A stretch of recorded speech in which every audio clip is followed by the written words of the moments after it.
Good morning, friends.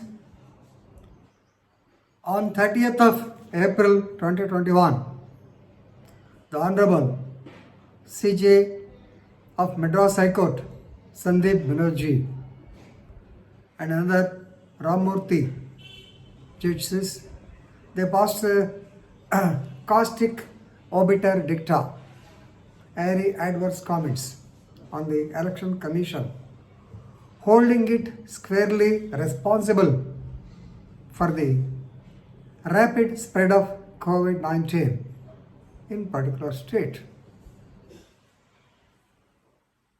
The High Court held that they may be charged under section 302 IPC, or a charge of murder can be leveled against them because they were laxity in this connection, as they were permitted rallies, processions during the so-called election time, which is the root cause. You are singularly responsible. Like that they have commented. I have made video on that also on 1st May 2021. So against to this, the Election Commission of India filed a writ petition, requesting the Honorable Madras High Court to withdraw its remarks, and also requesting the Honorable Supreme Court to give a direction to the press not to publish such material without authentication, because already I told you it is obiter dicta. That means it does not find place in the order. In the order, what is stated, the Election Commission is directed to prepare a blueprint or plan of action to be taken on the 2nd May for the counting of elections. They have to observe all the protocol, COVID-19 protocol, like that only it has been written. You may be knowing it was filed by Mr. Vijay Bhaskar, the Transport Minister, regarding that Karur constituency, where 77 candidates were there. So it was taken up as writ petition number 10,441 by 2021, and it was disposed of. At that time only these passing of comments have come. Now, two aspects are there in this case. The Honorable Supreme Court, two judges bench consisting of Shri D.Y. Chandrachud and M.R. Shah, they held that the court cannot stop, please remember, the court cannot stop media from publishing the court proceedings which are fair and honest, because it is the right to freedom of speech and expression, and we say to the press. Press is the fourth estate after the executive, judiciary and the legislative. Fourth estate is the media. It acts as a watchdog to the society. And even the obiter dicta is also necessary, because if it is published in the press, the people will come to know about the judge's attitude toward the citizens' issues. So is he citizen-centric, or simply he is giving the judgments? Previously on some occasions I have told you, the judge need not express as to what type of person he is. He can express the same through his judgments.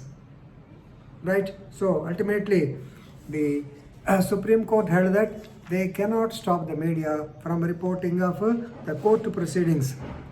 Right? As per section 327 CRPC, court to be open. Right.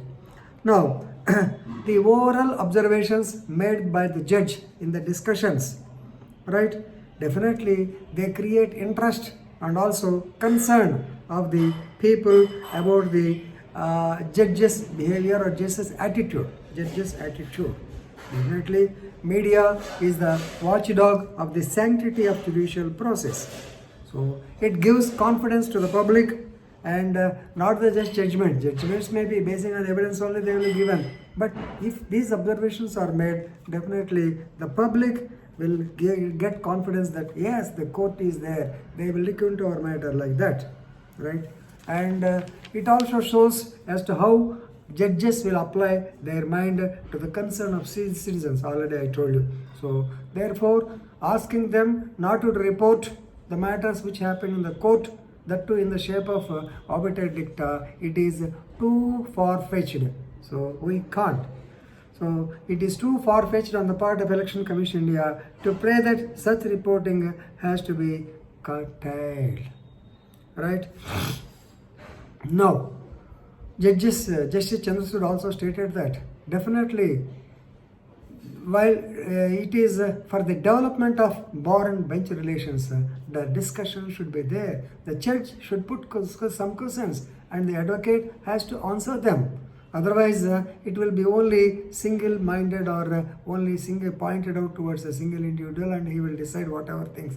But it is definitely in superior courts, discussion between the bench and bar is at the same pedestal. Yes, the advocate also can reply in the same manner.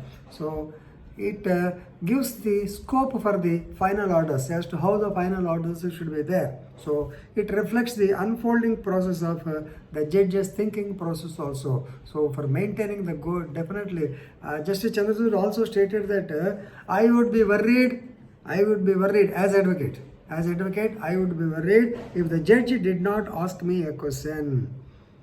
Right? So this is the attitude of the judges. Right?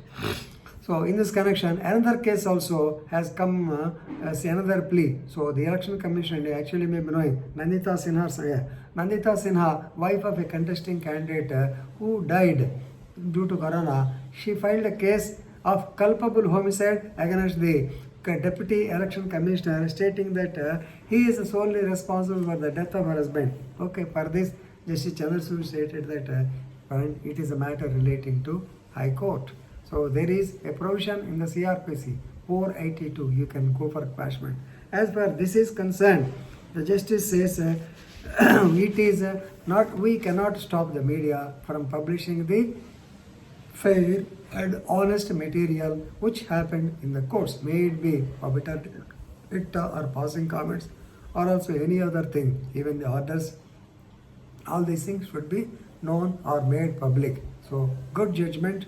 So simply, normally, what they will think, we are the constitutionally elected body or constitutional authority under section 324 of the Constitution of India. Judges, they are also constitutional authority. Then how can one constitutional authority get upon it? So that is the power of judicial review. Or High Court or Supreme Court will always take the dominant position. So this is a good judgment in this connection. Lastly, I want to tell you, the same Justice D.Y. Chandrachud, very recently, he has cautioned the High Court, don't pass off-the-cuff remarks. That means obiter dicta. Of course, and that's why I tell you, every case depends on the facts and circumstances. With this, I want to stop here. Thank you very much.